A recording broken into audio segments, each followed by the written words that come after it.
Ժողովուրդ ջան, մի հատ էլ ողջույն բոլորիդ, քանի որ մի եթերը չստացվեց, այդտեղ զրոյից ողջ ունենք։ Հուսանք լավ եք, Սաֆարյան ջան, դու մոտիկ իմ երեսը շատ են տեսնում, դու մոտիկն ես։ Ուրեմն վատն են այս Facebook-ի, որ չենք կարող սենս դնել, հեռախոսը ու նորմալ դուրս գալ, ոչինչ, այս ավելի մտերմիկ ինչ-որ ասոցիացիաներ է առաջացնում։ Ուրեմն հայկական վեկտոր նախաձեռնության հետ կապված մի երկու բառով հեսա կխոսենք ու անպայման անդրադարձ կկատարենք Պուտին Փաշինյան կամ Փաշինյան Պուտին հանդիպմանը, որտեղ որ դու շատ ասելիքներ ունես, ոնց հասկացա։ Միասին կքննարկենք։ Հա, իսկ հայկական վեկտորի շրջանակներում ժողովուրդ ջան, թույլ տվեք հիշեցնել բոլորիդ, որ վաղը չէ մյուս օրը, շաբաթ օրը ժամը 11-ին Անի պլազայում տեղի կունենա մեր առաջին համաժողովը, բանա մեր նախաձեռնության, որտեղ որ կներկայացվեն մեր գաղափարները, մեր ռազմավարությունը, պատկերացումները իրավիճակների շուրջ, իհարկե կլսենք նաև կարծիքներ, այնպես որ ովքեր կցանկանան ներկա գտնվել, լավ կանեք այս եթերի տակ պլյուս դնել, մենք տեսնենք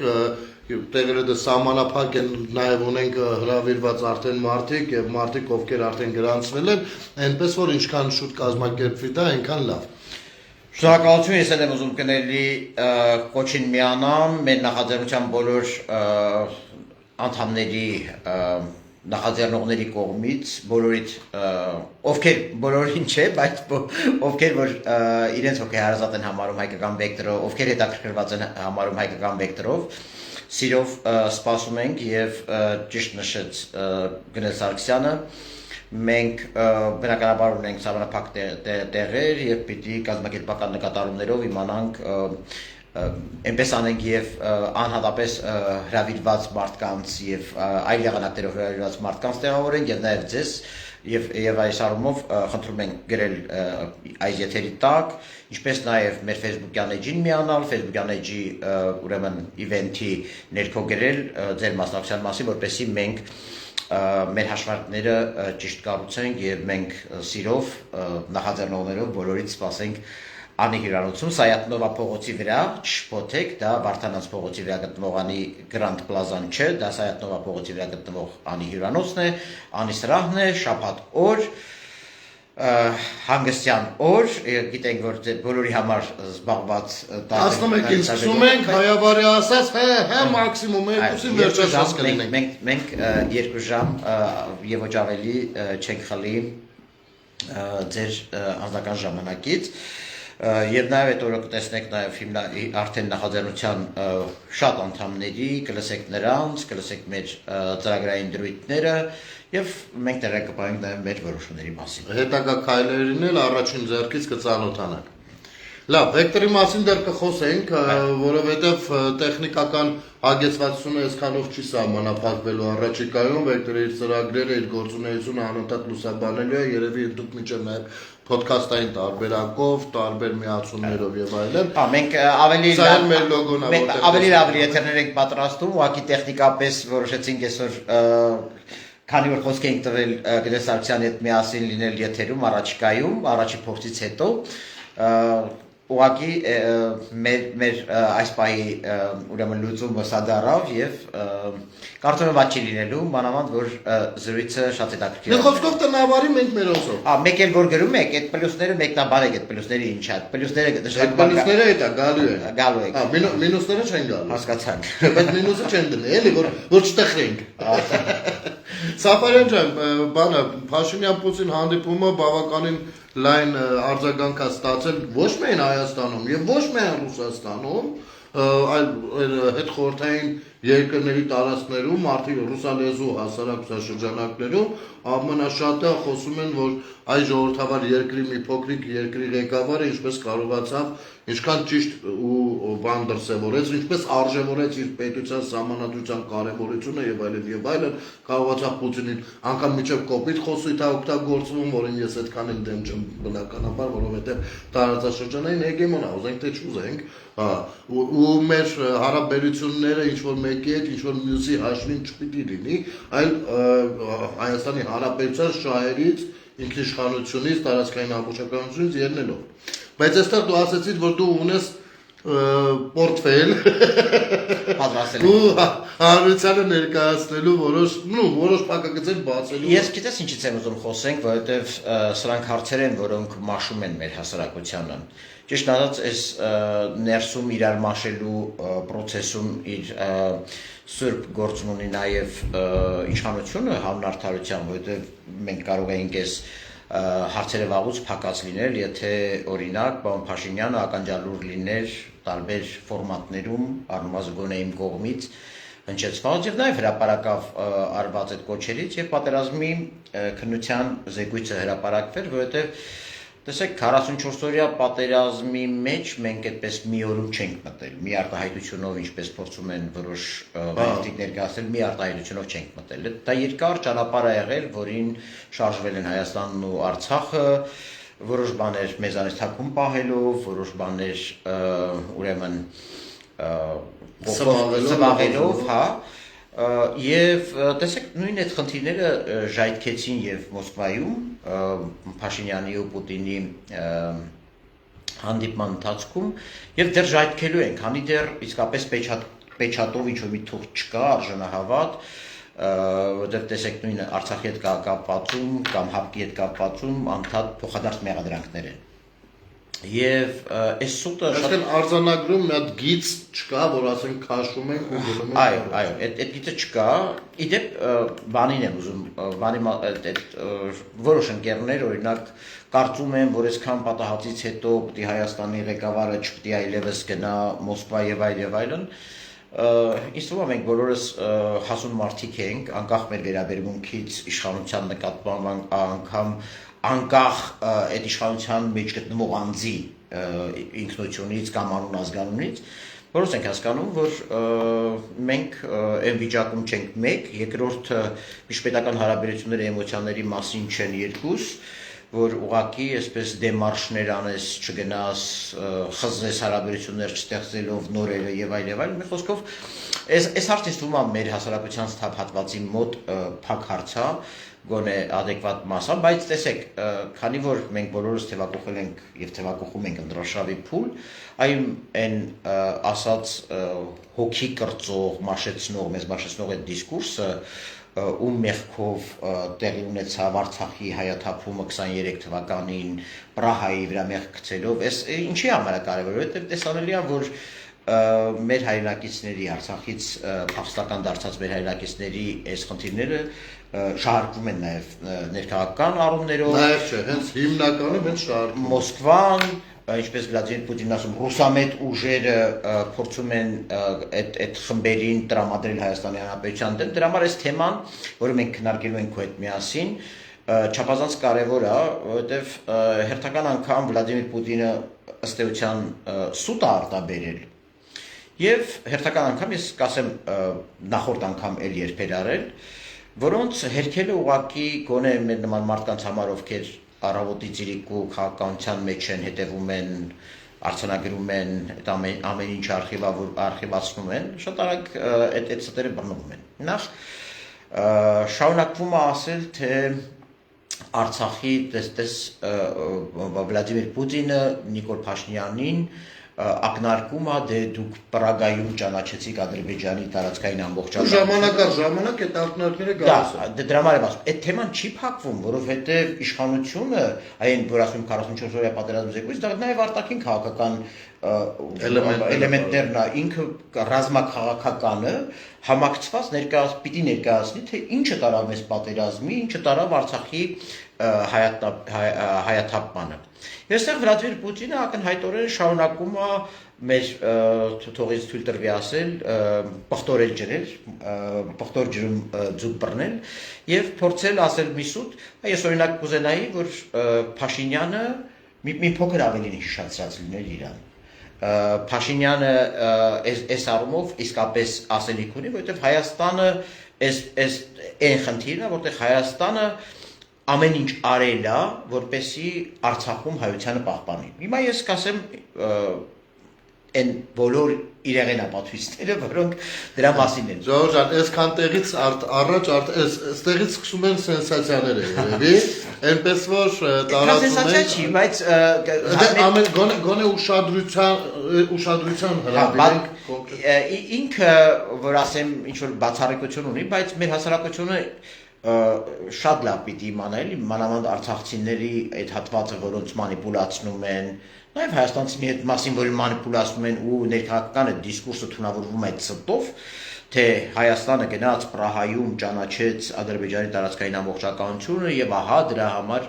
առաջին հարցը, որ ծագում է այդ դեպքում եւ օրինակ կարար պարոն Փաշինյանը տար Վլադիմիր Պուտինին, որ եթե անգամ ընդունենք մի պահ, որ մենք Պրահայում ճանաչել ենք, արդյոք Պրահայում Ադրբեջանի տարածքային ամբողջականության ճանաչումը նշանակում էր, որ Ադրբեջանը ունի էթնիկ զտման իրավունք։ Այսինքն, եթե անգամ նույնիսկ Պրահայում առաջին անգամ վերջին 30 քանի տարվա ընթացքում 31-32 տարվա ընթացքում խոսքը վերաբերում է 22 թվականին, հա 22 թվականի 6-ին 7-ին են հանդիպել Պրահայում։ Եթե 22 թվականին առաջին անգամ Հայաստանը ճանաչել է Ադրբեջանի տարածքային ամբողջականությունը, ինչը այդպես չի։ Այդ դեպքում արդյոք այդ տարածքային ամբողջականության ճանաչումը նշանակում է, որ դրանից չեղարկվում է նոյեմբերի 9-ի հայտարարությունը, որով Ռուսաստանը այնտեղ ըստ էության խաղապահ կոնտինգենտն է, խաղապահն է, հա, այսինքն դրանից դադարում էր արդյոք Արցախի ժողովրդին պաշտպանելու ռուս խաղապահների մանդատը։ Իհարկե ոչ։ Արդյոք դրանով ջնջվում էր նոյեմբերի 9-ի հայտարարությունը։ Եթե ջնջվում էր այդ դեպքում ինչի դրանից հետո մինչև օրս Ռուսաստանը հայտարարում է, որ այդ բոլոր հայտարարությունները ուժի մեջ են։ Այսինքն ինչի է անդադ շշտում, եթե հոկտեմբերի 6-ի 7-ի Պրահյան պայմանավորվածությունները այդ ամբողջը ջնջել են։ Այդ դեպքում ինչի է Ռուսաստան դրանից հետո շարունակում ասել որ մինչև հիմա էլ ասում։ Մինչև հիմա անգամ դաշնակների բերանով են ասում, որ մենք վերադառնալու ենք դրան։ Սարգսյան ջան, հա, դա այդ է, մինչև հիմա Էդմոն Մարուքյանը, դաշնակները, Ռոբերտ Քոչարյանը բոլորն ասում են վերադառնանք նոյեմբերի 9-ին։ Բայց եթե Պրահան վերադառնանք կապիտուլյացիոն փաստաթղթ։ Եթե ասենք Պրահայում այդ ամեն ինչը ջրվել է, ինչին են վերադառնում։ Կամ նորից են վերադառնում։ Արդյոք դա տալիս է Ռուսաստանին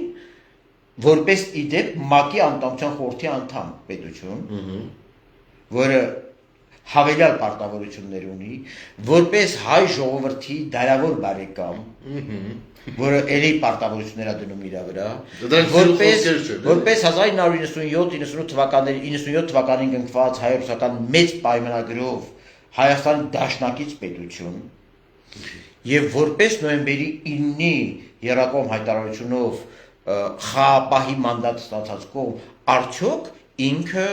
զրկվում էր այդ բոլոր պարտավորություններից, իհարկե ոչ։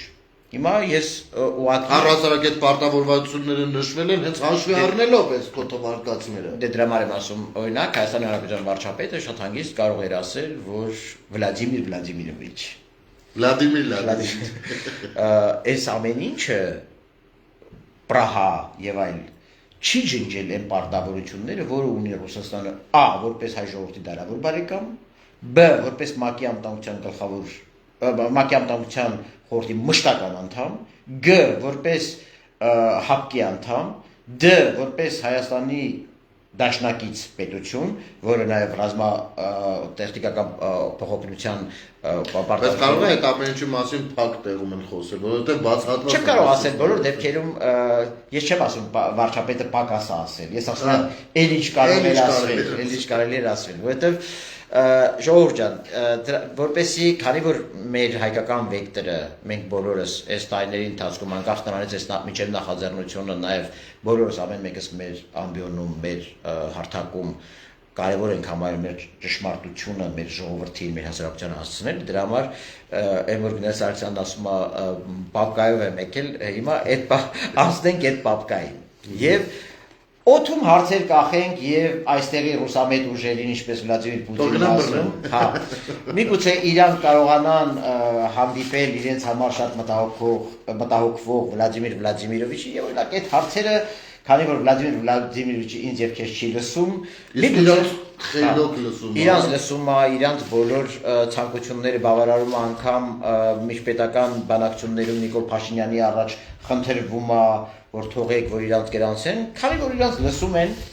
այ լավ կլինի այդ խնդիրները բարձրացնել։ Հիմա գանք հերթով ըստ փաստերի։ Հաստ առաջին 2008 թվական ժողովուրդ ջան Նիկոլ Փաշինյանը չկա, Թավշյա հեղափոխությունը չկա, երկրում Հազար ներողություն մատ նախաբան անենք նոր անցնենք էլի որտեղ ոնց հասկանում եմ մենք հիմա բանի Արցախյան հարցով կամ Ռուսաստանի հետ կապված մասով քաղաքական բեթինգ ենք իրականացնում կարելի է այդպես ասել այո դե եկեք ուշադիր լսենք 2008 թվական 2008 թվականի հուլիսի 3 դեկլարացիա, որը ստորագրվել է 2008 թվականի հուլիսի 3-ին, ստորագրվել է Ռուսաստանի Դաշնության նախագահ Դմիտրի Մեդվեդևի, այն ժամանակ Պուտինը ռակետով էր արել։ Մեր մոդել արդեն Սերժոնով է։ Այո, Սերժ Սարգսյանը Հայաստանի Հանրապետության չկար այս իշխանությունը, չկար Պրահան, եւ Վլադիմիր Պուտինի շատ վստահելի եւ իր կողմից տեղապահ նշանակված Դմիտրի Մեդվեդևը գնում է Ադրբեջան եւ ստորագրում է մի պայմանագիր, որը կոչվում է Декларация о дружбе и стратегическом партнерстве Российской Федерации и Азербайджана։ Եկեք էսի Հայերեն թարգմանում ենք բարեկամության եւ ռազմավարական գործընկերության հրճակագիր Ռուսաստանի Դաշնության եւ Ադրբեջանի միջեւ 2008-ին որովհետեւ մենք մենակ 22-ից ենք տեղյակ հիմա գալիս ենք Պրահայից առաջ այդ բոլոր ստերի հերքումն ենք անում էլի ձեր հետ միասին երկրորդ բաժնում սա միջպետական պայմանագիր է անկերներ միջպետական պայմանագիր է սա հայտարարություն չի ելույթ չի Վլադիմիր Պուտինի ասուլիսը չի որը տեղի ունեցավ 20 թվականի նոյեմբերին որտեղ ինքը կրկնեց որ Լեռնային Ղարաբաղը միջազգայինորեն պատկանում է Ադրբեջանին հիմա սա 2008 թիվն է չկա Նիկոլ Փաշինյանը չի արել Արցախի Հայաստանի եւ վերջ հայտարարությունը պատերազմ չի եղել մենք այդ ժամանակ դեռ ասում են երեխաների ոչ էլ բոլորին համար շատ սիրելի Արտուր Հովանեսյանն ասել մենք հաղթում ենք կամ հաղթելու ենք ոչ մի բան չի եղել բայց Վլադիմիր Պուտինի երկիրը գնացել է եւ ստորագրել է մի պայմանագիր, որը մինչեւ օրս ուժի մեջ է եւ որը սրբորեն պահպանում է Վլադիմիր Պուտինը։ Ինչա գրել։ Կողմերը երկրորդ բաժնի առաջի պարբերությունն եմ կարդում։ Կողմերը ընդգծելով Եվրոպայում եւ աշխարհում ամբողջությամբ վերցրած անվտանգության կարեւորությունը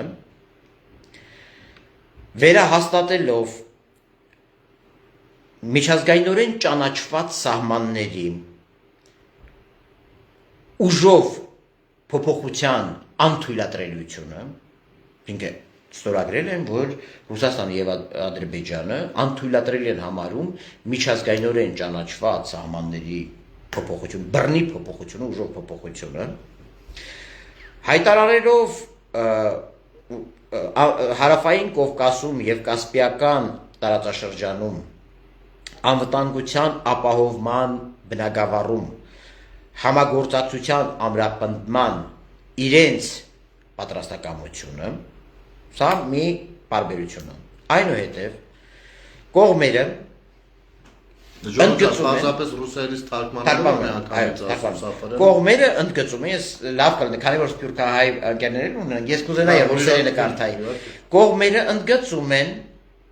այն կարևորությունը որը նրանք տալիս են ԵԱՀԿ Մինսկի խմբի համանախագահության այդ թվում Ռուսաստանի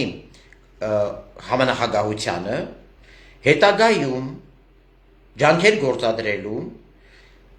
Լեռնային Ղարաբաղի հակամարտության խաղաղ կարգավորման գործում ուշադրություն դարձրեք առաջին մասով ասեցին որ Ռուսաստանը եւ Ադրբեջանը չեն ճանաչում սահմանների միջազգայինորեն ճանաչված սահմանների ուժով փոփոխությունը երկրորդ մասով ասեցին կարևորում ենք Մինսկի խմբի գործը, ջանքերը, առաջիկա ջանքերը, առաջի հերթին Ռուսաստանի որպես համանախագահ ջանքերը Լեռնային Ղարաբաղի հակամարտության կարգավորման գործում։ Այնուհետև երրորդ կետում կողմերը ընդգծում են Լեռնային Ղարաբաղի կարգավորման շուտափույթ կարգավորումը միջազգային իրավունքի համընդհանուր ճանաչված նորմերի եւ սկզբունքների հիման վրա եւ առաջին հերթին պահպանելով եւ ի կատար ածելով ինքնիշխանության, տարածքային ամբողջականության եւ սահմանների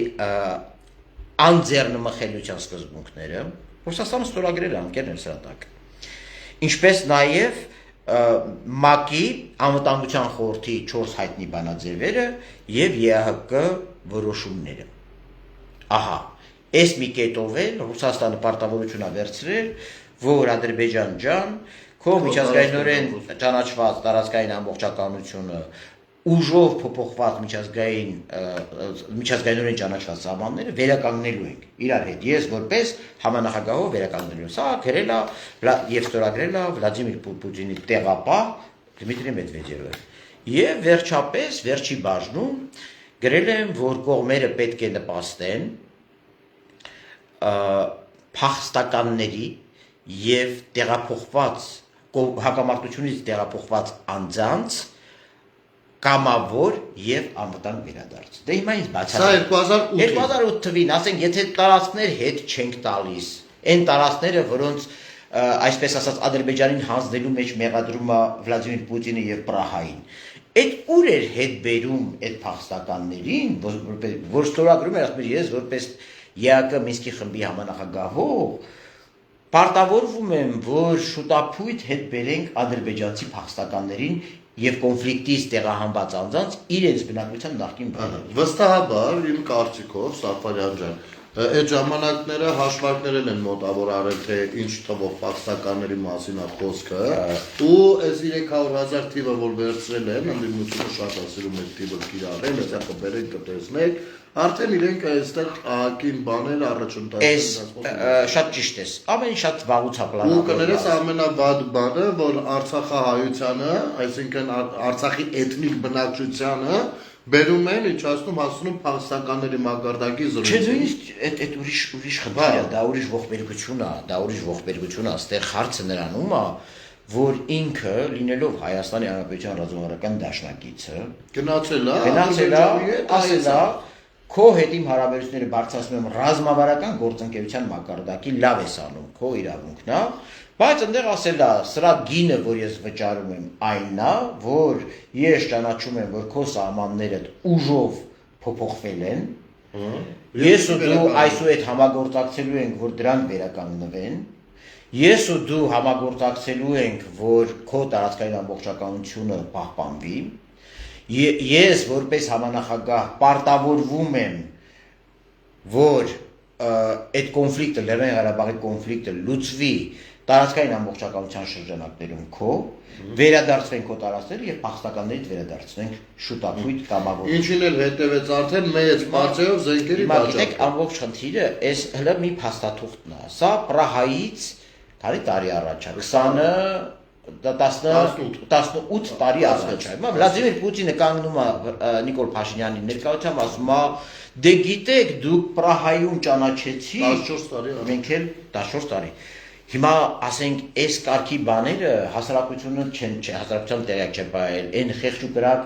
Արցախից տնավեր փախած մարդկանց տեղյակ չեն պահել ու մարդիկ էլ մտածում են հա էլի Նիկոլ Փաշինյանը գնաց մի հատ բանավոր հայտարարությունով ճանաչեց տարածքային ամբողջականությունը եւ մենք տնավեր դառան ու այդ մարդկանց օգտագործում են ունդեմ Հայաստանի Հանրապետության։ Այդ ժամանակ մենք ունենք լրագրողներ, հետաքննող լրագրողներ, համարձակ լրագրողներ, որ այս ամեն ինչը լուսաբան էին, քննարկում կազմակերպեին եւ այլն, այս մի փաստաթուղթը ցույց տանք էլի օգոստոսի 2008 թվականի հուլիսի 3 ստորագրված Ռուսաստանի նախագահի եւ Ադրբեջանի նախագահի կողմից միջպետական պայմանագիր վերջացավ։ Մարտը ուղիղ տեքստով ասել է, որ Արցախի հիմա գալիս ենք մյուս փաստաթղթին, ասենք ով էր բռնել Ռուսաստանի ձեռքը, որ ինքը այս մի փաստաթուղթ էր ստորագրում ու Պրահայից առաջ։ Նիկոլ Փաշինյանը չի գնացել Պրահա։ 22 թվական 2022 թվական, երբ Լեռնային Ղարաբաղում մեր հայրենակիցները առնվազն գտնվում էին այնքան մասում, որ գտնվում էին։ Շուշին էլ տվել էինք Հադրութի հետ միասին։ Հիմա 22 թվականին արդեն Վլադիմիր Պուտինը Ուկրաինայի վրա հարձակվելուց ուղիղ 2 օր առաջ, 24-ից 2 օր առաջ, փետրվարի 22-ին Պրահայից Ոտ մի 8 ամիս առաջ գնում է եւ Ադրբեջանի հետ ստորագրում է եւս մեկ փաստաթուղթ, պայմանագիր, որը կոչվում է Ռուսաստանի Դաշնության եւ Ադրբեջանի Հանրապետության միջև դաշնակցային փոխհարաբերությունների մասին հռչակագիր։ Ժողովուրդ ջան, անվանումը խնդրեմ։ Ես արդեն մենք ժողովրդաբար Հայաստանում այս երկու փաստաթուղթներ Կրեմլի կայքից քաշած փաստաթղթեր են։ Մինչև հիմա Վլադիմիր Պուտինի կայքում դրված են։ Բայց Վլադիմիր Պուտինի լեզվի տակ ոսկոր չկա, ասում է չի եղել 2008 թվականի հուլիսի 3, չի եղել 2022 թվականի։ Էլի ես եմ եղել, Մեդվեդևն է եղել։ Էլի Մեդվեդևը, էսպեկտը բայց ինքն է։ Դա եմ ասում։ Այս անգամ ինքը գալիս է ասում է, որ հղում կատարելով 97 թվականի հուլիսի 3-ի Ռուսաստանի եւ Ադրբեջանի միջև կնքված այս ինչ պայմանագրին 2008 թվականի հուլիսի 3-ի այս ձեր համար կարծացած փաստաթղթին, այսինքն այն որ չի թռնում, ասում է ոչ Մեդվեդևի այս ստորագրածին տեր կանգնելով, այ ինչպես որ սա խոսք ենք տվել եւ կատարել են 20 թվականին եւ բայց մեր երկու բառով էլ կասենք, չէ, 97-ին է ինչ արել։ 97-ը դա Ադրբեջանի եւ Ռուսաստանի միջև ստորագրված բարեկամության, համագործակցության եւ փոխադարձ անվտանգության մասին, որը հետո վերածվել է ռազմավարական գործընթացի։ Սա այն ամենասկզբի ԽՍՀՄ-ից հետո եւ որ բոլորս առաջին քայլով ասած ասած մի թեթև ֆունդամենտ էին գցում, բայց իրանք արդեն 2008 թվականին ռազմավարական գործընկերության շենքն են գցել։ Դրա համար ես սկսեցի ոչ թե այս 97 թվականը չեմ անում, չնայած 97 թվում էլ է, այնտեղ էլ է նույն սկզբունքները, տարածքային ամբողջականություն, սահմանների անձեռնխելություն, այդ միջազգային իրավունքի սկզբունքները, Ալմաթա, որովհետև Ալմաթին էլ է Ռուսաստանը պատրաստել եւ ստորագրել տվել բոլորիս։ Որը հիմա ոնց որ չի ուզում։ Հիմա ասում է դուք Ալմաթին մի ճանաչեք, ասենք ինքը ճանաչել է Առ այսօր չի ասել, որ դա չի գործում, բայց ասում է, չէ, դուք մի ճանաչեք, որ հավերժ կոնֆլիկտ ունենաք։ Որ կարողանամ ես էլ երբ պետք է մահակը իշխանեմ։ Հիմա եւ ասում եմ, այս ամեն ինչի հիման վրա ու նաեւ հենվելով 2018 թվականի սեպտեմբերի 1-ին նախագահ Ալիևի եւ նախագահ Պուտինի համատեղ հայտարարության վրա, այստեղ այս 18 թվականի սեպտեմբերի 1-ի այդ հայտարարություններ կա։ Եվ դրանով գնում է, ասում է, ինչ ասում է Ռուսաստանը եւ Ադրբեջանը իրենց հարաբերությունները կառուցում են դաշնակցային հարաբերությունների հիման վրա, հա, հարգելով, փոխադարձաբար հարգելով միմյանց անկախությունը, պետական ինքնիշխանությունը, տարածքային ամբողջականությունը, երկու երկրների սահմանների անփոփոխությունը։ Սա 2022 թիվն է, ժողովուրդ ջան, կարդում եմ, մինչև Պրահան 8 ամիս առաջ։ Էլ ճանաչում է սահմանների անփոփոխելիությունը։ Ինչպես նաև հավատարիմ լինելով մեկ մյուսի ներքին գործերին չխառնվելու սկզբունքին, իրավահավասարությանը եւ փոխշահավետությանը, ինչպես նաև վեճերի ուրեմն խաղակարգավորմանը եւ ավելին ուշադրություն դարձեք չկիրառելով ուժ կամ չդիմելով ուժի սպառնալիքին։ Հիմա Ռուսաստանը սա տակել է ստորագրել, բայց անցնենք սրա ավելի կարևոր մասին։ Այստեղ իհարկե 8-րդ կետում այս պայմանագրի իրանք կարևորել է, որ Ռուսաստանը շատ կարևոր դեր է կատարում, ընդգծվել է Ռուսաստանի դերը 20 թվականի նոյեմբերին ռազմական գործողությունները դադարեցնելու առումով։ Այս գլուխը քար է, իրար գովել են, ինքը գովել է Պուտինին, այդ մեկ-մեկ մենք էլ ենք արել, մենք էլ ենք անում եւ այլ եւ այլն։ Հիմա բայց 11-րդ կետում էլի գրել են Ռուսաստանի Դաշնությունը եւ Ադրբեջանի Հանրապետությունը վճռականորեն պիրիսիկայոտ ոնց կթարգմանենք Հատվում են։ Չէ, չեզոքացնում են։ Միմյանց տարածքներում չեզոքացնում են այն բոլոր կազմակերպությունների եւ անձանց գործողությունները, որոնք ուղղված են տվյալ երկրի պետական ինքնիշխանությանը, անկախությանը եւ տարածքային ամբողջականությանը։ Էսի արդեն ստացավ իրավունք քաղաքական ղեկավարությանը գերի տանել։ Այս արդեն էթնիկ զտման իրավունքն է, որը Պրահայում ոչ թե Նիկոլ Փաշինյանն է ստորագրել, տվել Ադրբեջանին, այլ Վլադիմիր Պուտինը, խաղաղապահ Վլադիմիր Պուտինը ասել է, այո, որևէ մեկից տարածքում, եթե լինեն անձինք եւ կազմակերպություններ, որոնց գործունեությունը ուղղված լինի տարածքային ամբողջականության խախտմանը, սահմանների փոփոխմանը, ապա մենք իրավունք ենք տալիս, իրավունք ենք ունենում պերիսիկայած չեզոքացնել այդ վտանգները։ Հիմա սա այլ կերպ չես կարդա, քան էթնիկ զտման իրավունքի ամրագրում։ Բնական է, այնտեղով է վերահսկելու, որ բանին, ասենք Պողոսին հաստատ ադրբեջանցիներ եկան տարան որովհետև, թե որովհետև։ Բայց ուրիշ բան արի ուրիշ բան հիշենք։ Չէ որ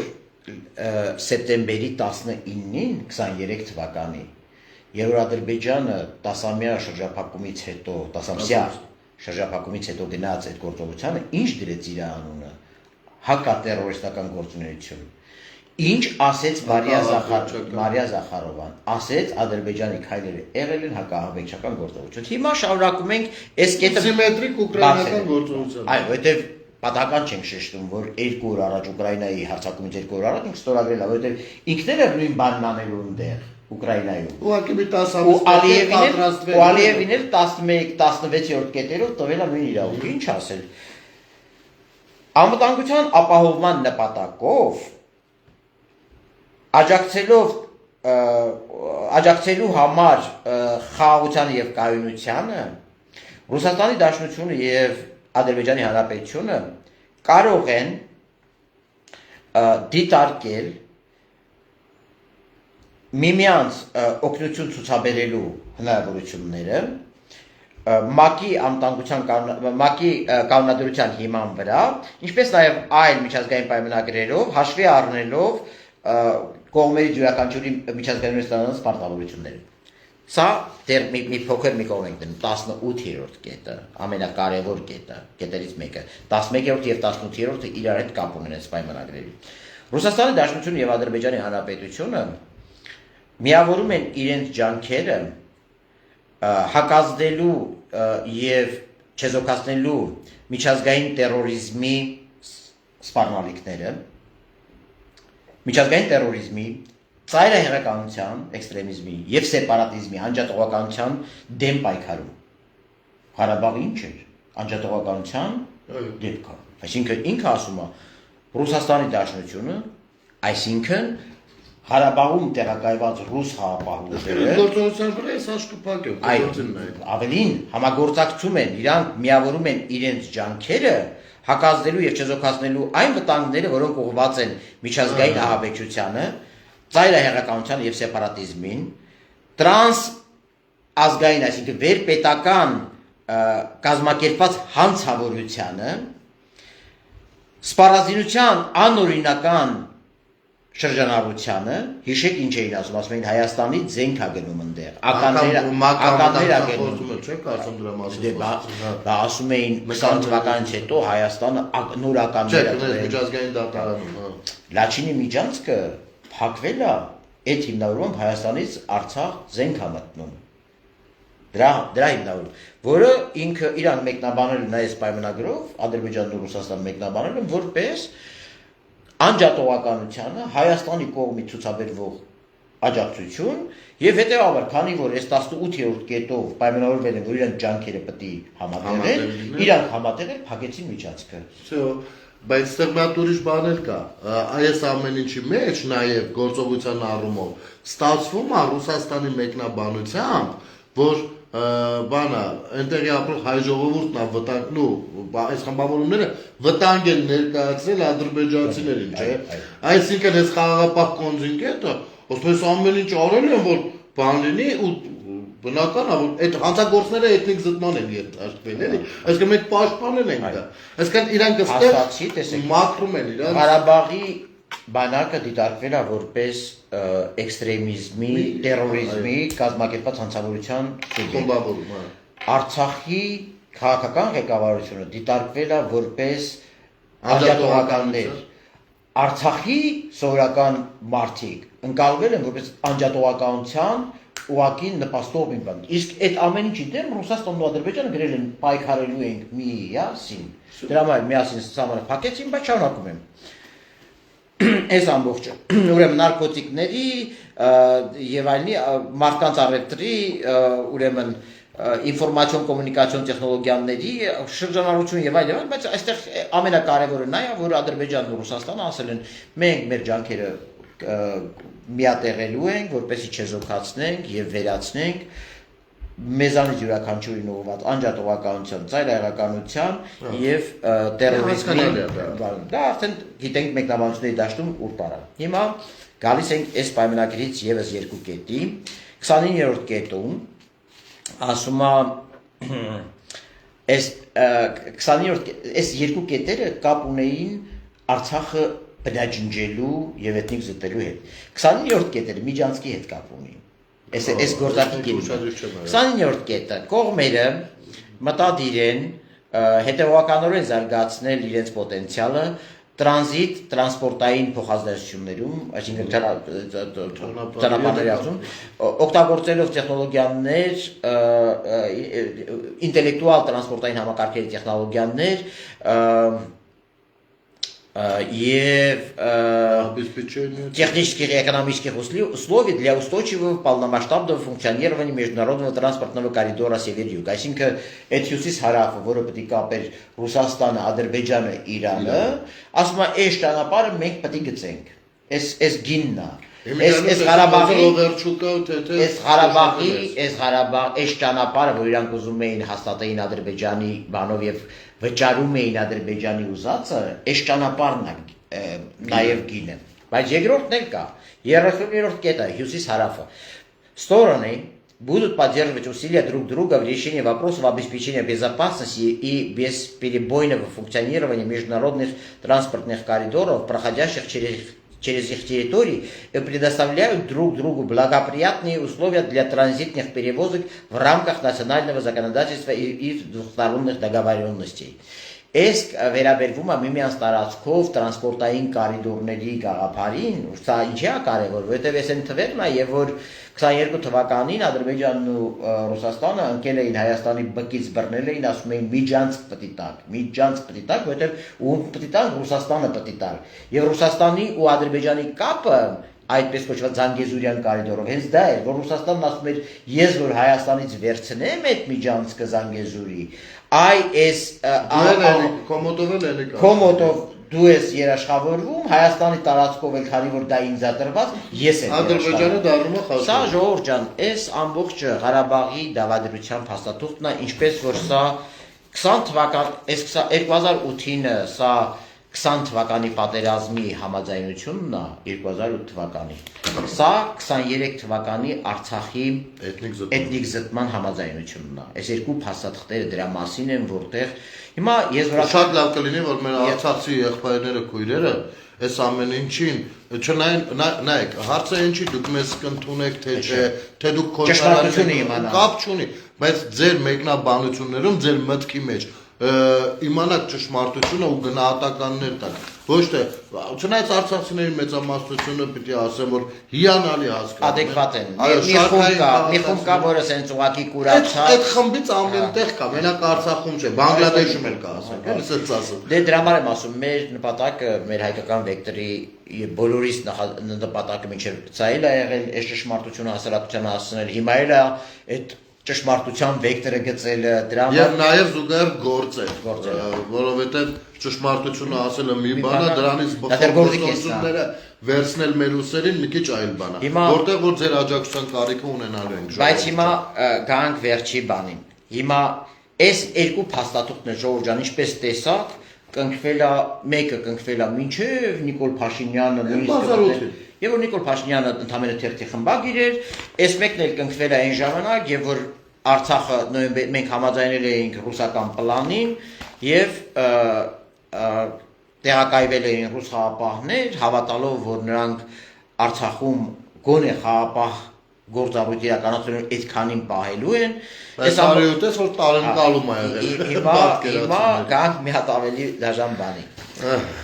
Ուրեմն ներողություն ժողովուրդ ջան, խնդրում ենք եթերը տարածել, ովքեր կեսից են միանում, պիտի ասեմ, որ կարող եք մի հատ էլ սկզբից դիտել, որպեսզի ավելի լավ հասկանաք ինչ կարևոր թեմաների մասին է խոսքը։ Հիմա գալիս ենք եւս մի բանի։ Նիկոլ Փաշինյանը 2022 թվականի ամռան վերջին եւ աշնան սկզբին էլի միջև Պրահան Հայաստանում ընդունում է Խովայևին, որին Վլադիմիր Պուտինը նշանակել էր որպես բանագնաց Հայաստանի եւ Ադրբեջանի միջև խաղաղության պայմանագիրը պատրաստելու, ստորագրելու, որը նաեւ ներառում է Ղարաբաղի պահերը։ Հիմա ինչ կար թվականի 22 թվականի, բայց Պրահան չի եղել, հիշեք, Պրահան եղել է 22 թվականի աշնանը, հոկտեմբերի 6-ին, 7-ին, 6-ի երեկոյան մի հատ հանդիպեցին, 7-ին գնացել է հիմնական բանակցությունները։ Պրահայից առաջ Նիկոլ Փաշինյանը եւ Հայաստանի Հանրապետությունը ընդունում են այս բանին,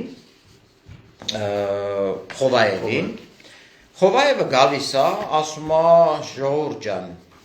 դե քանի որ չեք կարողանում իրար հետ պայմանավորվեք Ղարաբաղի մասով, մենք առաջարկում ենք Ղարաբաղի կարգավիճակը թողենք հետոյին։ Հիմա ես ուզում եմ դա գտնեմ։ Դա այդ հայտնի հայտարարության ժամանակ էր, որ պլանկան իջացնելու մասին էր խոսում, թե այդ պլանկան ավելի առաջ է։ Այդ պլանկան ավելի առաջ է եղել։ Այդ պլանկան լավորից չի, որ Հայաստանը իջացրել է, որովհետև աշխարհում ոչ մի պետություն չի ասել, որ մենք քո կողքը կանգնելու ենք, եթե դու անկախություն ուզես, բայց այդ թուղթը ոնց որ թե ես թողել եմ այ այնտեղ։ Ես մի հատ խնդրեմ այդ թուղթն էլ ներես, որովհետև դա Խովայևի պլանն է։ Ամառը գալիս է, հա, ամառը գալիս է պարոն Խովայևը, այս թուղթն է ժողովուրդ ջան, Ռուսաստանի Դաշնության, ինչպես Վլադիմիր Պուտինը կասեր, ռուսամետ ուժերի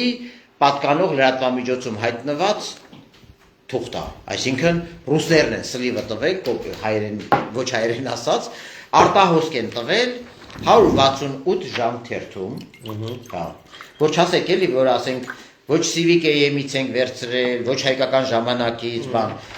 168 ժամը տպում է Խովայևի պլանը։ Ինչ է նշանակում այդ պլանը։ Համ ըստ այդ պլանի պետք է տեղի ունենար հետևյալը։ 2020 թվականի նոյեմբերի 10-ի Եռակողմ հայտարարության 9-րդ կետով, 9-րդ կետը գիտեք չէ՞ ինչն է, ճանապարհ էր, Զանգեզուրի միջանց կոչվածն է, այսպես ասած, ինչպես իրանք են մեկը։ 9-րդ կետով նախատեսված տրանսպորտային միջանցքի բացումն է, այն է Ադրբեջանի եւ Նախիջևանի միջև տրանսպորտային կապի վերահսկողությունն իրականացնում է Ռուսաստանի Դաշնության անվտանգության ֆեդերալ ծառայության սահմանային ծառայությունը։ Այն որ առանձնացրել է այդ կետը 22 թվականի պայմանագրի 18-րդ կետը, հենց դրա համար է առանձնացրել, որովհետեւ սա բոլորն եղել է մինչև Պրահայի փաստաթուղթը։ Այսինքն միջանցքը տալիս են, որպեսզի նայել ադրբեջանցիների համար, Ռուսաստանի FSB-ն ադրբեջանցիների համար անխոչնդոտ երթևեկություն ապահովի նա մեր տարածքում տա Ադրբեջանին մեր տարածքը, Ադրբեջանը իր տարածքում տա Ռուսաստանը իր ճանապարհները, Ռուսաստանը մինչև Իրան գնա։ Հիմա տարանցիկ մաքսատուրքերի հարցը որը այսօրվա դրությամբ գլոբալ լուրջ հարց կառաջացնել։ Այո։ Տարանցիկ մաքսատուրքերի հարցը կքննարկվի։ Երևանի եւ Բաքվի միջև սահմանների սահմանագծում եւ սահմանազատում, ըստ այդ պլանի, սահմանների ճանաչում, ՌԴ գլխավոր շտաբում եղած ինչ որ քարտեզների համաձայն։ Ժողովուրդ ջան, այս Ռուսաստանի նախագահն է գրել, Իրանը ներկայացուցիչն է գրել, մինչև Պրահան։ Գրել է Երևանի եւ Բաքվի միջև սահմանների սահմանագծում եւ սահմանազատում, դու ասես սահմանների ճանաչում Ռուսաստանի Դաշնության գլխավոր շտաբում եղած ինչ որ քարտեզների համաձայն։ Հիմա ասեք ինձ խնդրում եմ, այդ որ սահմանով էր ճանաչում Ռուսաստանը, եթե այսքան տեղ գրել է միջազգայինորեն ճանաչված սահմանները, ասենք այդ սահմաններ ինքը եւ որ Խարվաճարը հանձնում էին, եւ որ Քաշաթաղը հանձնում էին, գիտես, այդ պայմանական սահմանն է ինքը գծել, այդ GPS-ով որ 20 թվականին արագ-արագ ապալ-տապալ սահմանագծում էին պարտադրում։ Հիմա Մինչև Նիկոլ Փաշինյանը Պրագա կգնար, Ռուսաստանը ինքն է պատրաստել փաստաթուղթ, որ մեր գլխավոր շտաբում եղած քարտեզներով ձեր երկուսի սահմանները պետք է գծվի։ Սա կարևոր բան է, որովհետև հետո իրանց կողմից ռուսամետ սրբազան շարժումներ եւ այլ, ասում էին չէ, սահմանը չպետք է գծվի։ Բայց Ռուսաստանի պլանը, Խովայևի պլանը 22 թվականի օգոստոս-սեպտեմբերի սկիզբակ, Ժողովուրդ ջան, Պրահայից մի ամիս առաջ Պրահայից իրանք ասել են մեր առաջարկը հետևյալն է, որ Ադրբեջանի եւ Հայաստանի սահմանները պետք է գծվեն մեր մոտ եղած քարտեզներով, իսկ իրանց մոտ եղած քարտեզներում կներեք Ղարաբաղը մերը չի եղել։ Հիմա գանք հաջորդին։ Արցախի հարցը առանձին կետով ենթադրվում է դրա լուծումը թողնել ապագային, պահպանելով 20 թվականի նոյեմբերի 10-ի ձեռք բերված ստատուս քվոյի կարգավիճակը եւ այն լուծել ամուր խաղաղության հաստատումից հետո։ Այսինքն Ռուսաստանն առաջարկել է, որպեսի մենք կարևոր մեկնաբանություն ունենք մեր մի հատ կներես էլի, ուրեմն Ազատ ջան, տես մտել ես այստեղ խոսում ես, նախ վիրավորում ես լսարանին, ասում ես որ այստեղ լսարանը, չգիտեմ, Եհովայի վկաներ են, դու այդ Բաք ես պատիվ աբերում դու Եհովայի վկաների դու լոջիկով տղա ես Եհովայի վկաների տեղն էլ եթե ցույց տամ դժվար թե այնտեղ երկու բառ ասես մեկ երկրորդ ասում ես թե լսողների մեծ 90%-ը չեն հասկանում ինչի մասին է խոսքը հիմա ես քեզ ասեմ այո մեր ժողովրդի 90%-ը մինչև այսօր չի հասկացել եւ այս եթերը նաեւ դրա մասին է ու մեր եթերները այնքան են լինելու մինչև մեր ժողովրդի 100%-ը հասկանա թե իրականում ինչն ինչոց է ու կարծում եմ դրա համար է որոշների որոշ բաներ մռմռում որ սկսում ենք հանրությանը տեղեկացնել ու հասկանում մի անգամից չի հասկանա երկուսը կասենք 5-ն էլ կասենք 50-ն էլ կասենք որովհետև մենք շահագրգռված ենք որ մեր քաղաքացիները հասկանան ու իմանան ոչ թե շահագրգռված ենք որ մոլորեցնենք նրանց ինչպես որ ժամանակին կարծել են որ մեկը մարդիկ չեն հասկանա եկեք այս 2008 թվականին այս նյութը չհրապարակենք եկեք Լիսաբոնը չլուսաբանենք չքննարկենք Մադրիդի սկզբունքները մեկը ժողովուրդը չի հասկանա ինչ ուզենք անենք դա չի լինելու այլևս հիմա դու կուզես այստեղ շարունակիր լսել ու մի երկու բան քեզ համար պարզել գոնե գնալ քո տեսակետների հետ համեմատել հասկանու՞ս գոնե ինքդ քեզ հետ անկեցնել հետո նոր մնացածը արդեն կխոսենք լավ իսկ լսարանի առումով որևիցե մեկը այլևս չփորձի ընդհանրական ստեղ գնահատականներ տա մոտավորապես էսքան ես մի քիչ ավելի հանգիստ տոնով Ազատ ջան ինչից ես վախեցել ճշմարտությունից վախեցել ես որ երկրում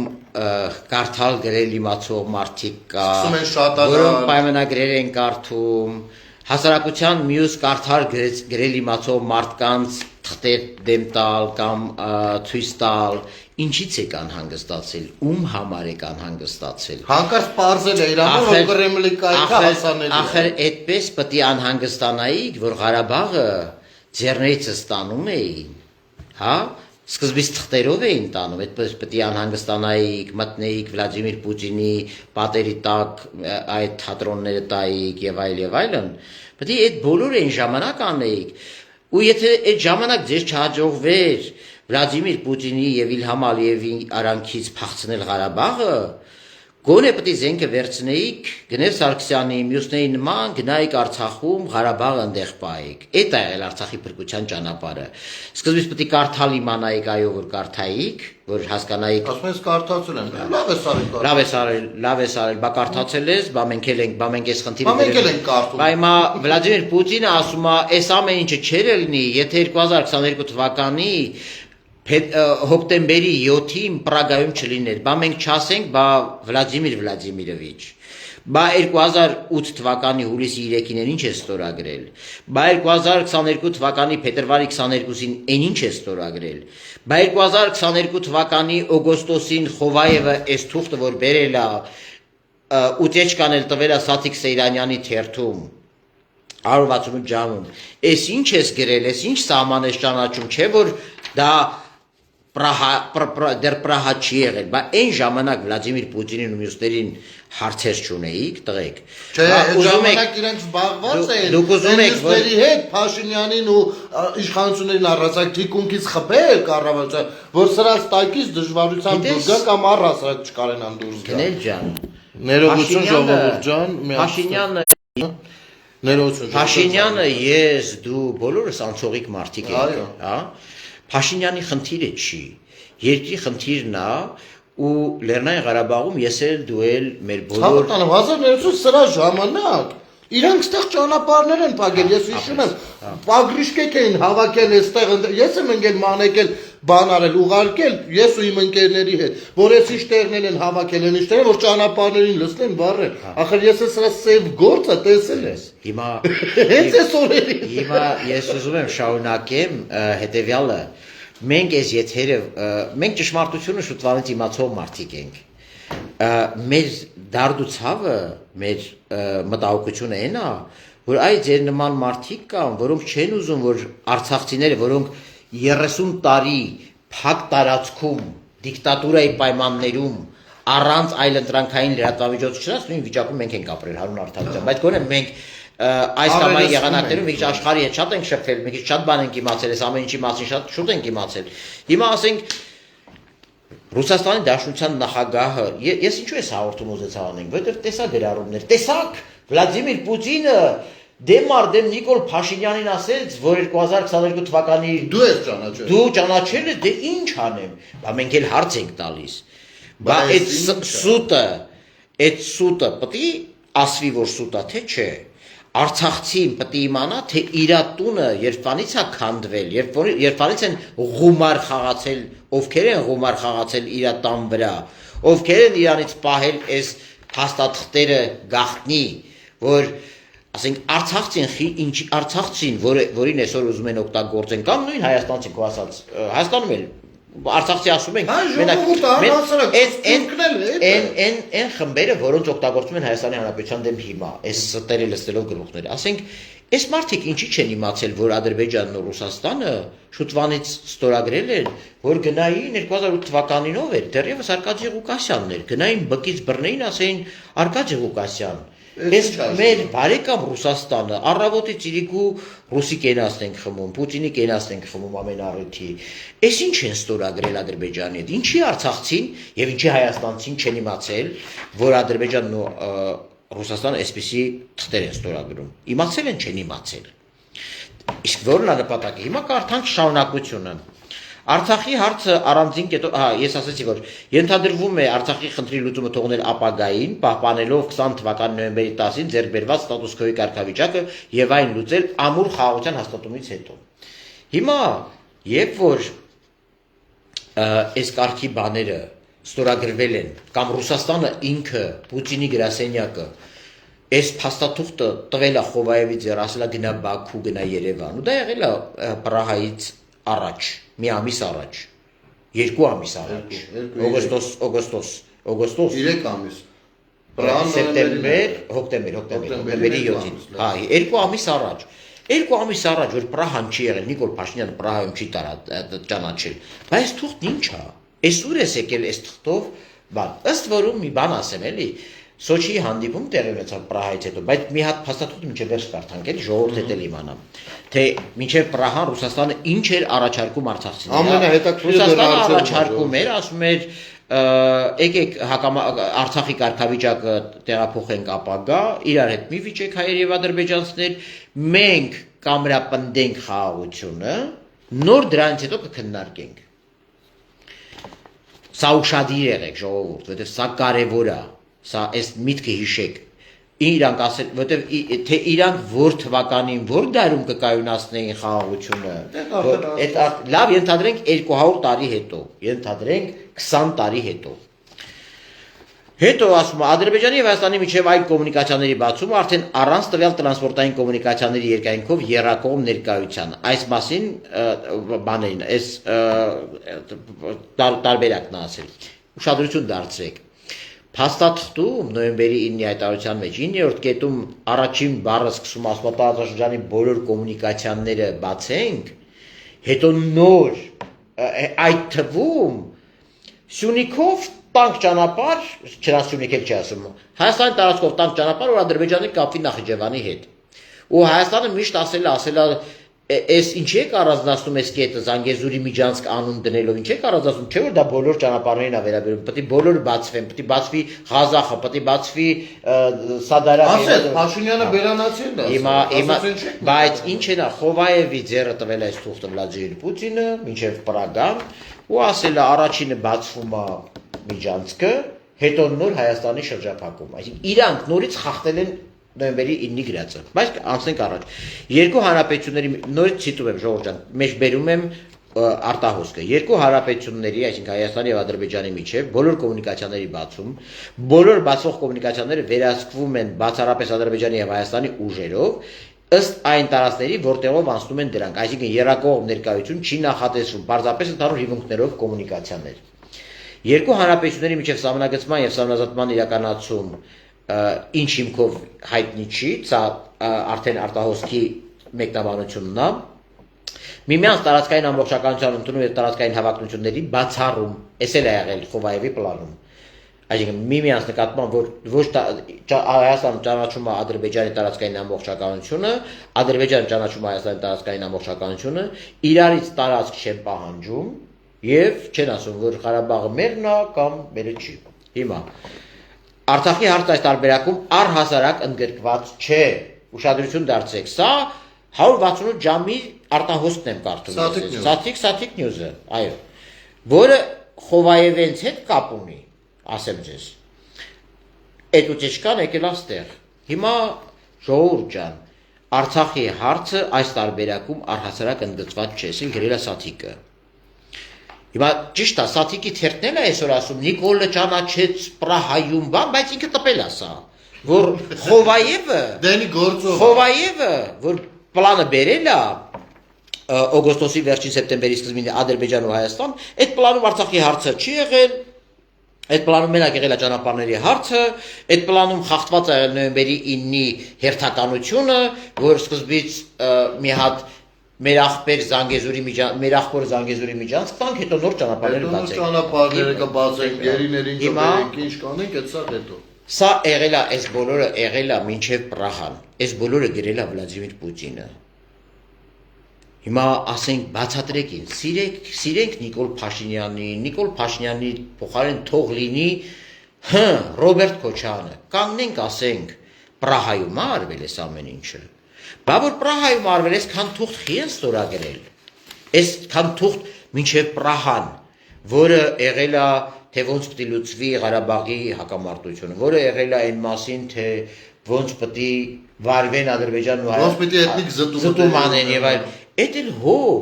Պրահայից առաջ է եղել։ Ասենք Պրահան ինչ կապ ունի այս ամեն ինչի մեջ։ Սա առաջի դեպքը չի, եւ վերջի բանը ես ուզում եմ այս փաստաթուղթն էլ բանանենք ու անցնենք արդեն այն մյուս հարցերին քննարկելու։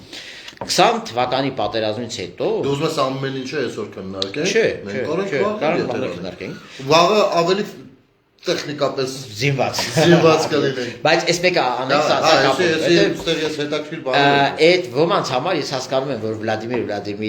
Վլադիմիրովիչը դա համարյա Հիսուս Քրիստոսի նման մարդ է, կամ նրանից հետո առանձին աստվածություն։ Առանձին աստվածություն։ Ասենք ինքը միշտ ճիշտ է, բայց այս միակ դեպքը չի, որ ինքը Նիկոլ Փաշինյանի երեսին կանգնել է ու սուտ ասել է, դե դու ինչ անենք, դուք Պրահայում ճանաչեցիք։ Մա Ժորժ ջան, Նիկոլ Փաշինյանին մի կողմ դնենք։ Ես ես ասացի այն փաստաթղթերը, որոնք նույնիսկ ստորագրվել են մինչև Նիկոլ Փաշինյանի գոյությունը, քաղաքական գոյությունը, քաղաքական դաշտում, եղել են Ադրբեջանի տարածքային ամբողջականությունը ճանաչելու մասին, ասենք ինչ հեքիաթի մասին է պատմում Վլադիմիր Պուտինը, եւ ինչու չի կարողանում Նիկոլ Փաշինյանը նրան կամ ինչու նպատակարար չի անում նրան մինչև վերջ պատասխանի ասի, էս արել, սա թողենք առանձին հարց է, միգուցե մեր համար հեշտ է որպես փորձագետ ասել է, միգուցե այնտեղ այնուամենայնիվ կա ինչ-որ լիմիտներ, որից չես ուզում։ Միգուցե պարոն Փաշինյանը ինքը նույնիսկ տեղյակ չի այսքանից, որտեղ միջպետական պայմանագրերին էլ մի բացառեք։ Բայց բոլոր դեպքերում առաջի դեպքը չի։ Կներես, ձերն եմ անջատել։ Հիմա Ժորժ ջան, առաջի դեպքը չի, որ ինքը ստում է։ Ինքը 2020 թվականի նոյեմբերին մի հատ ասուլիս տվեց, որտեղ բոլորի շոկի մատնեց, որ ասեց այո, Ղարաբաղը միջազգային իրավունքի առումով պատկանում է ուրեմն Ադրբեջանին, դա էլ եղել չէ, Պրահայից 2 տարի առաջ, դա էլ ինքն ահ ասել, դա Նիկոլ Փաշինյանը չի ասել, Նիկոլ Փաշինյանը կողքը չի եղել, ինքը ասուլիս էր տալի իր համար, զարմացած մի բան ասեց դե վայ, ես զարմացած եմ, թե ինչի Հայաստանի Հանրապետության վարչապետը հոկտեմբերի 19-ի առաջարկությունը չընդունեց Ղարաբաղի պատերազմը կանգնացնելու, այ որ պահած էին եղել Շուշին ձերը կլներ, այս սուտն ասեց, Շուշին ձերը կլներ, եւ ցավում եմ, բայց նախկինում ասում մեղադրում հայկական կողմին, որ դե եթե շուտ համաձայն այստեղ ասում են ձայնը կտրտվում է։ Ձայնը կտրտվում։ Ինչ անենք ժողովուրդ ջան։ Լսում եք հիմա։ Արձագանքեք։ Մի րոպե, ախր սանգում են։ Ես մի հատ առանձին հեռախոս եմ պահելու եթերների համար։ Այն օրներից է ցենց պատահեցել Իգնել ջան։ Ինչ անենք, դուրս գանք նորից։ Հա, լավ, այդ կարելի է հաջորդ եթերին թողել։ Մոտից ցենց է, իսկ ձայնի պատճառով անցած։ Այսքան սա թողնենք, Հետո։ հա, բայց դա կարևոր է, Պատասխանը չարի առանձին։ Ձայնը կտրտվում է, չի կտրտվում, հիմա լավ է։ Հիմա լավ է, Ժողովուրդ ջան, ահա, դե լավ է, ամփոփենք այս։ Ժողովուրդ ջան, ամեն մեկը որ մի հատ դուրս գաք, մտնեք կընկնի, հենա Արանել, ասում է լավ է արդեն։ Այդ երևի զանգի է։ Հիմա նայեք, առաջի անգամ չի որ Վլադիմիր Պուտինը սուտ է ասում հրապարակավ։ Ու նոյեմբերից հետո եւ որ այդ ասուլիսը տվեց, որտեղ ասեց, որ դե Նիկոլ Փաշինյանը դավաճան չի, ինչի եք մեղադրում, Նիկոլ Փաշինյանը իհարկե ինքը զարմանում է, թե ինչի Նիկոլ Փաշինյանը չհամաձայնեց բանին, հոկտեմբերի 19-ին կհիշեք, Ռուսաստանը առաջարկություն էր ներկայացրել, ավելի ճիշտ Ադրբեջանի վերջնագիր ներկայացրել, որ կանգնացնեն, բայց հոկտեմբերի 19-ին ներկայացված առաջարկում եղել էր իբրև թե Շուշի միայն ադրբեջանցիների վերադարձ, հիշում ես, ինքը ասում էր դե այն ժամանակ ուղղակի ադրբեջանցիները 90% վերադառ 90% ադրբեջանցիներով էր բնակեցվելու։ Սերժ ասաց թազա ռեֆերենդում անել։ Բայց նայեք, ուրեմն մի հատ էլ սուտ ասեց այդտեղ, ասեց նախկինում ոչ մի կարգավորման տարբերակում չի եղել Շուշիի շրջանը Ադրբեջանին հանձնելու պահանջը։ Մի կողմից իբր թե Հայաստանն էր պաշտպանում Նիկոլ Փաշինյանին, որ առաջին արձագանքը է եղել, որ բայց մյուս կողմից ուզում ասի այնքան վատ որոշում է կայացրել, որ նախկինում այս բանը չի եղել, բայց հիմա ցավոք սրտի դուք Շուշին էլ կորցրեցիք, այ կարայիք չկորցնեիք, եթե ավելի շուտ համաձայնեիք։ Ուրեմն նախ այդտեղ էլ ասուտ ասում, եւ գիտեք ամենավատը որն էր, որ մեր արտգործնախարարը այդ ժամանակվա չգիտես ինչի չհասկացա էլի, ասենք Զորաբ Մնացականյանը ինչի հաստատեց դա։ Այն դեպքում, եւ որ Ղարաբաղի կարգավորման այս փաթեթը, որը հրապարակվել է Հայաստանի Հանրապետության կառավարության կողմից, այսինքն ախտազերծված փաստաթղթերից մեկն է, մեղրի տարբերակը, ժողովուրդ ջան։ Մինչեւ հիմա ինքը տեղադրված է կառավարության կայքում։ Ես սա տպել եմ, ճիշտ այնպես ինչպես նրանք տպել էի Կրեմլի կայքից, սա էլ տպել եմ Հայաստանի Հանրապետության կառավարության պաշտոնական կայքից։ Այս փաստաթղթում սա այդ տխրահարչակ Մեղրին Ղարաբաղի դիմաց, Լաչինի դիմաց փոխանակելու ծրագիրն է։ Հիմա կարդում ենք այդտեղից մի րոպե ոնց որ էլի ձայնը ձայն կա։ Չէ, լավ է։ Ժողովուրդ ջան, ուրեմն ամեն մեկիդ մոտ ձեր մոտ մի հատ դուրսու ներս եք անում։ Դուրսու ներս եք անում։ Հիմա տեսեք, ստեղ գրում է։ Հիմա ես այստեղից մի հատ հոդված եմ կարդում, որտեղ որը բանակցվել է այն ժամանակ, երբ որ Վլադիմիր Պուտինը Ռուսաստանի վարչապետն էր։ Իմիջայլոց 99 թվականին Վլադիմիր Պուտինը Ռուսաստանի վարչապետը չէր։ Դե վարչապետը 90 թվականին, հա, դեռ բանը չկար։ Հիմա հոդված առաջին այս տարբերակը պատրաստվել է Վլադիմիր Պուտինի ղեկավարման օրոք։ Համաձայնագիրը ուժի մեջ մտնելուց հետո նախկին Լեռնային Ղարաբաղի ինքնավար մարզի տարածքը լղիմ Շուշի շրջանը ու Լաչինի շրջանը 88 թվականի եղած համաձայնությունը, ինչպես նշված է ահավելվածում, փոխանցվում են Հայաստանի Հանրապետությանը։ Բայց մի րոպե, մի վայրկյան, ստեղ ուրիշ պահ կա, մի վայրկյան, սա բանի։ Հա, հիմա նայեք, Հիմա ես հարց եմ տալիս։ Գրածա լղիմը եւ Շուշի շրջանի Շուշին ու Լաչինը, այսինքն Շուշին ու Լաչինը առանձնացրած է լղիմից։ Հիմա հարց եմ տալի, էդու մեր պատկանում Շուշի շրջանը, որը Վլադիմիր Պուտինի օրոք պատրաստված բանով մեզ էին տալիս նրա դիմաց, որ մենք իրանց տալիս էինք Մեղրին։ Այսինքն սա Այդ ոնց որ ասեք Հայաստանը, Երևանն ու Հոկտեմբերյանը, չէ՞, այդպես ստորակետներ դրել, բա եթե այսպես Հայաստանը այնի հետ։ Ակնհայտ է, այս հարցի միջայլուց ես առաջի անգամ լսեցի Փաշինյանից, որովհետև ինքը դա ընդհանուր մեջ ասեց, «Խի էդու մեր պատկանում Լեռնային Ղարաբաղը, այն որ անդադ մեղադրում էին, որ բանա, ասում է, իսկ ու մեր պատկանում Լեռնային Ղարաբաղը, որ նա պետք է մեզ տար»։ Չէ, Շուշին։ Ղարաբաղի համար ինքը ասում։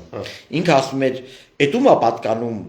Ելակետում, սկզբում էդում ձեռին է Ղարաբաղը, եթե մեզ պետք է տանք, ինչի ենք տենց գրում։ Եթե ուրիշը պետք է մեզ տա, ապա էդով է այդ տերը,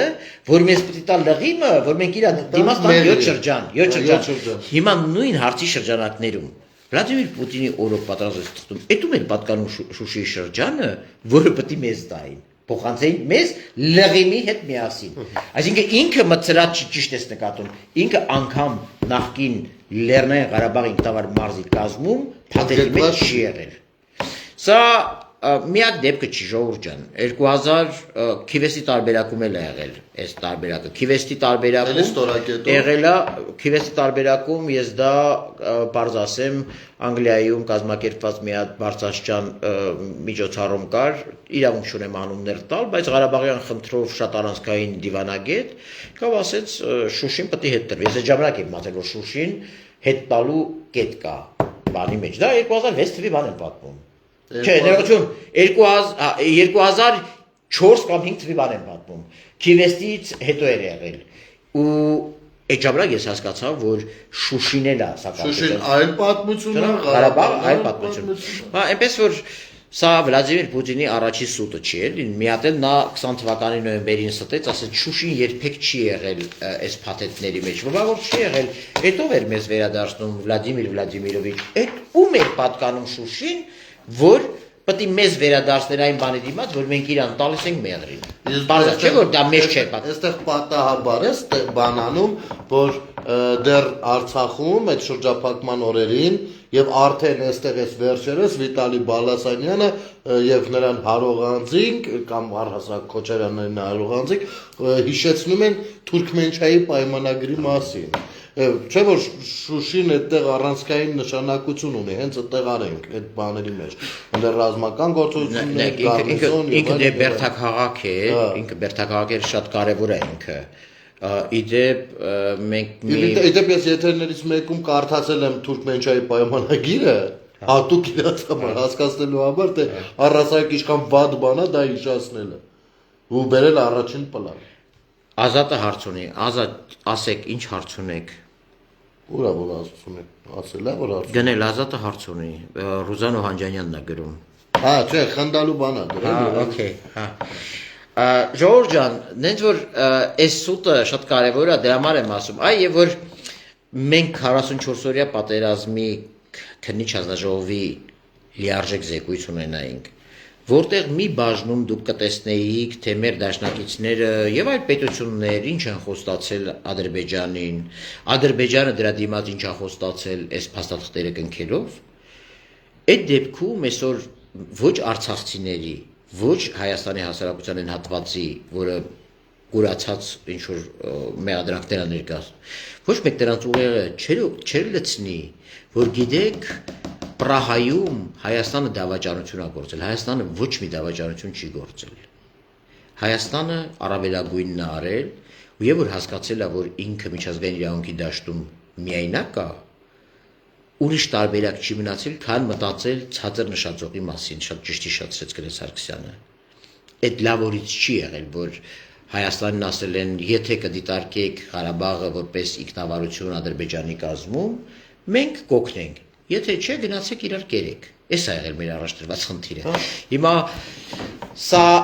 այս հարցի պատասխանը ցավում եմ, բայց իշխանությունը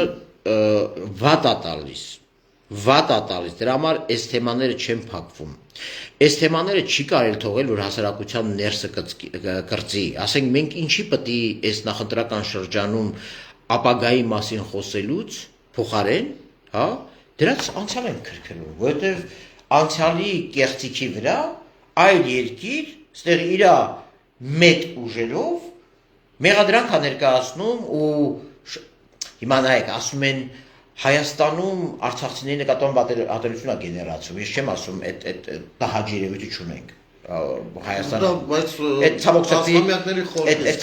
խնդիրը կա, և ցավոք սրտի այդ խնդիրը ունի իր օբյեկտիվ, սուբյեկտիվ պատճառները, սկսած նրանից, որ Ռոբերտ Քոչարյանի նման մեկը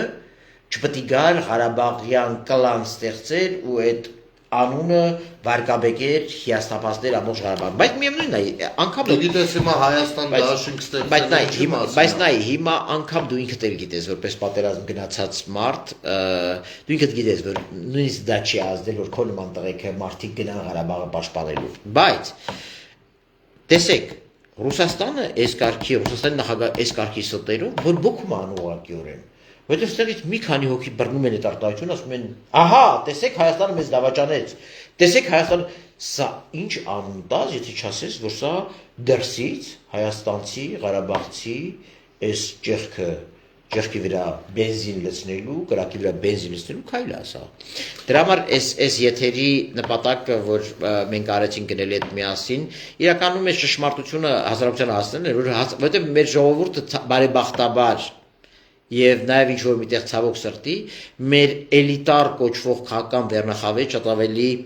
իմաստուն է և մենք բոլորս էլ հետևում ենք, թե դուք ոնց եք այդ ճշմարտությունը պահում տարբեր տեղերում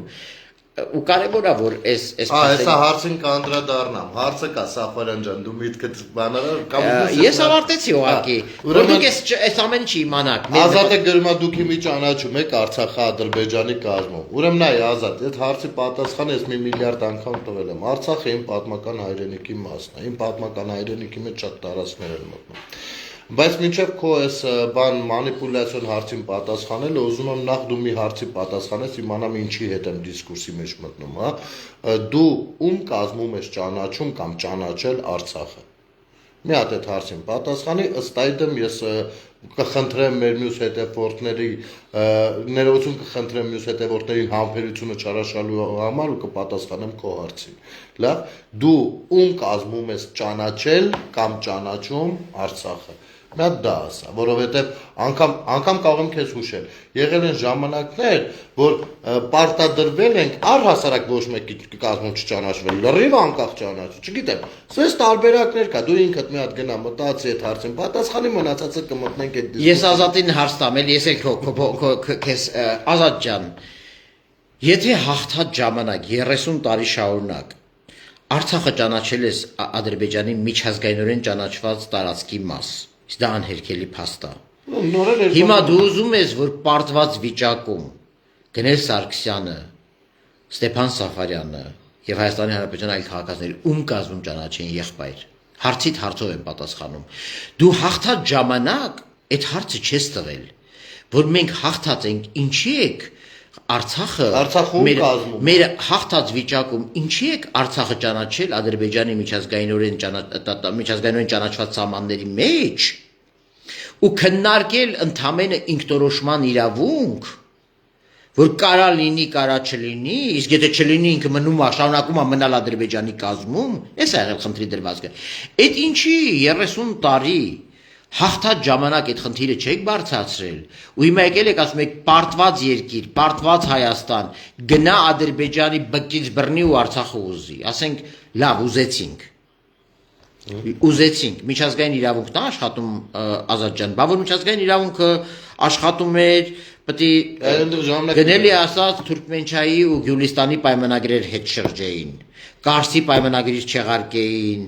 մենակ այդ չտային մեզ, Սևրի պայմանագիր պետք է լսվում է։ Էլի զանգ եկավ։ Ձայնը լսվում է ժողովուրդ։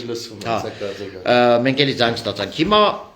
այդ հարցին այ լավ կլինի Ազատը եւ իրան մտածող մարդիկ 30 տարի հաղթած վիճակում ինչի չէիք ասում տղեկ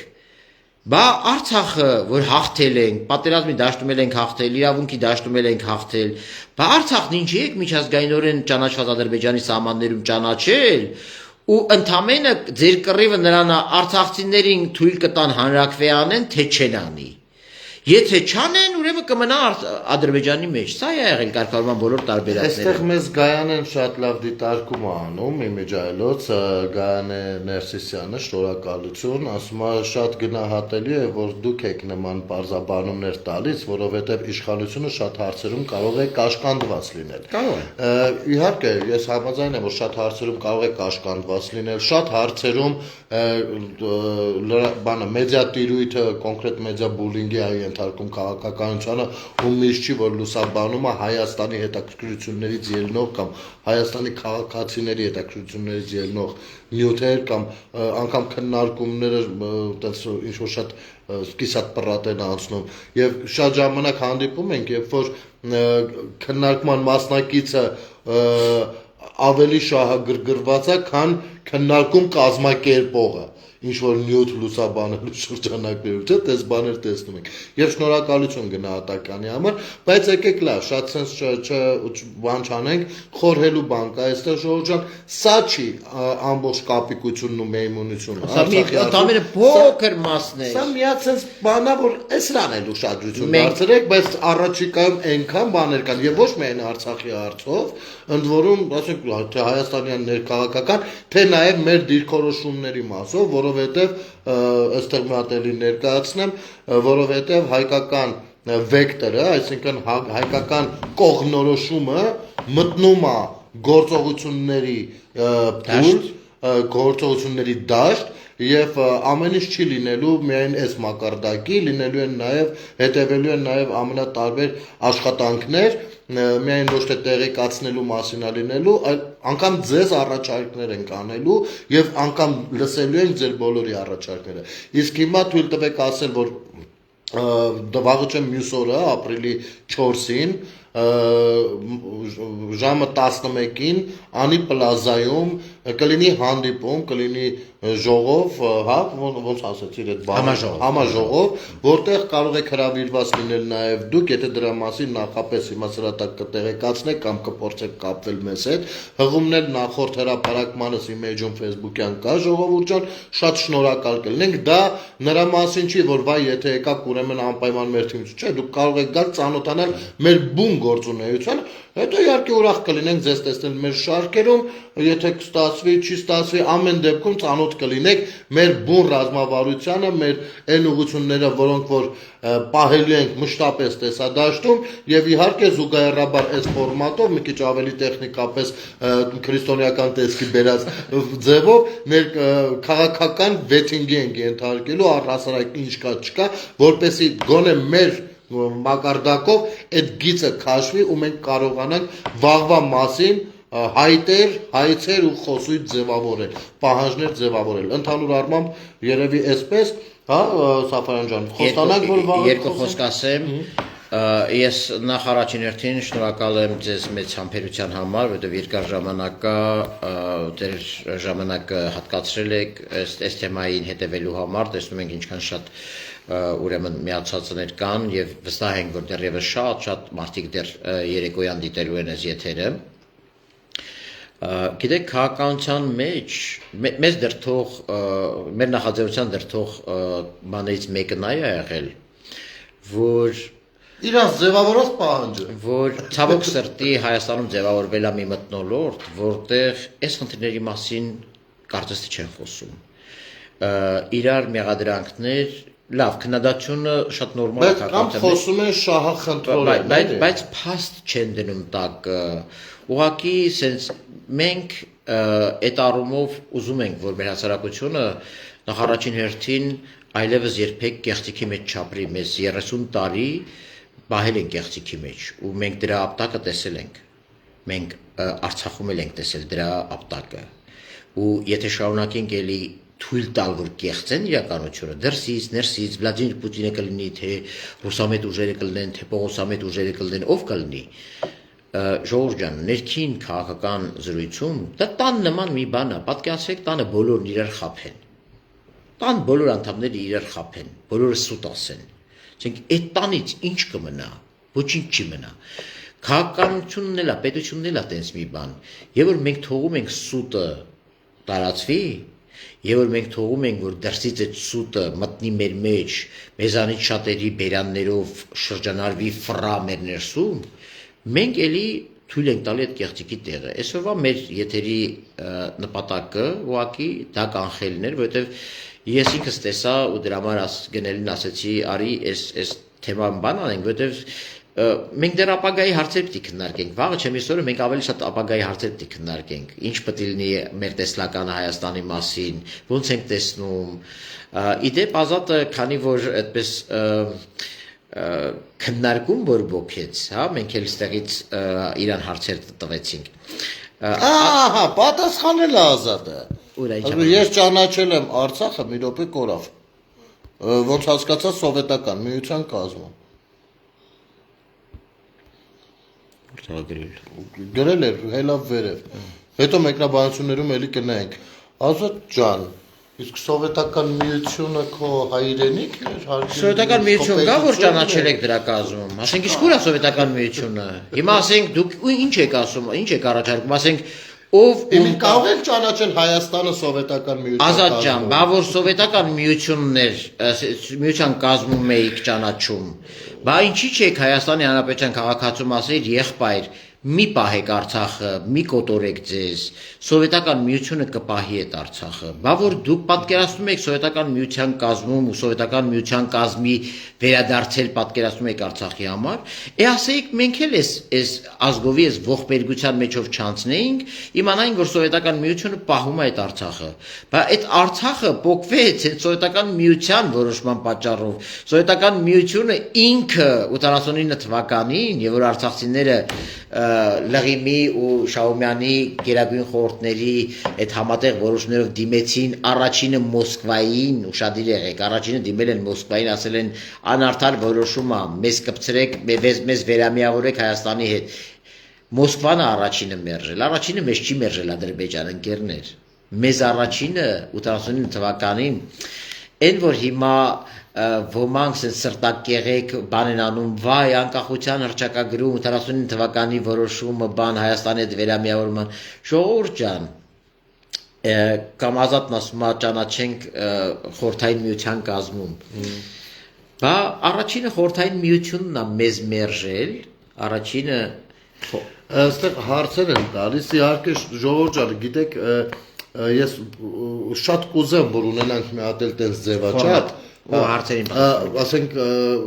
հստակացնենք ժամային, ասենք օրինակ մի 40 րոպե խոսում ենք, մի 20 րոպե հարցերի ենք պատասխանում, չէ, բայց առաջիկայում, որովհետև սենց արդեն կդառնա մի քիչ ուրիշ բան։ Շատ շնորհակալություն հարցեր գելու համար, խնդրում ենք, երբ որ դու վաղվանից կարելի է հենց այդ ձևաչափով ես խոստանում եմ, քանի որ քո եթերով ա գնացել բանը, կապ չունի այդ հարցը, եթե նույնիսկ իմ վերատարածումով եկած լինի, ես խոստանում եմ այդ հարցին գրավոր պատասխանեմ, բայց լավ բան ես առաջարկում։ Ուղղակի մենք կողմ ենք շփման ու երկխոսությանը։ Մենք անգամ ձեզ հրավիրում ենք Անի Պլազա, նաև հենց դրա համեցեք։ Դրա համար ավարտենք սրանով, որ այո, հետագայում նաև այնպես կանենք, որ դուք ավելի ակտիվ մասնակից լինեք այս զրույցի եւ մենք նաև հարցերին պատասխանենք։ Ցավոք սրտի իմ մոտ այդ բանը կա, բոլորի մոտ կա, եւ որ դու խոսում ես, չես տենում կոմենտները։ Խոսքի մեջ ասեմ, բայց դու կողքից որ կաս, դիտում ես։ Դրա համար այս երկու հոգով եթեր մտնելու առավելությունն է, որ կողքից մեկը գոնե ժամանակ առ ժամանակ տեսնում է թե ով ինչ է գրում։ Դրա համար այս ֆորմատը կպահպանենք, այս ֆորմատին կմիանան նաև մեր մյուս գործընկերները։ Իդեպ ասեմ ձեզ, հենց նույն քանի որ Արցախ խնդիր են քննարկվում, պատահական չի, որ նախաձեռնությունը եւ որ հայտարարեցինք, մեր առաջին արձագանքողներից մեկը եղել են տղաներ Արցախից մի խումբ, որոնք մինչև վերջ իրանց պարտք են համարել ճշմարտությունը մինչև վերջի տունը հասցնելը, որ ով է իրանց գցել արցախցիներին։ Սո մինչև վերջի տուն մտանք եւ այդ մարդկանց դուք տեսնելու այդ մարդկանց ներկայացուցիչներին նույնպես տեսնելու եք ապրիլի 4-ին մեր համաժողովում։ Այնպես որ բավականին լայն կոնսոլիդացիա է։ Շատ հետաքրքիր, որովհետեւ մենք այո Արցախի խնդրով մենք հիմա փակուղիներ ունենք, մենք ունենք նախկինից եկած ինչ որ process, որը շարունակելը վտանգավոր է, բայց նաև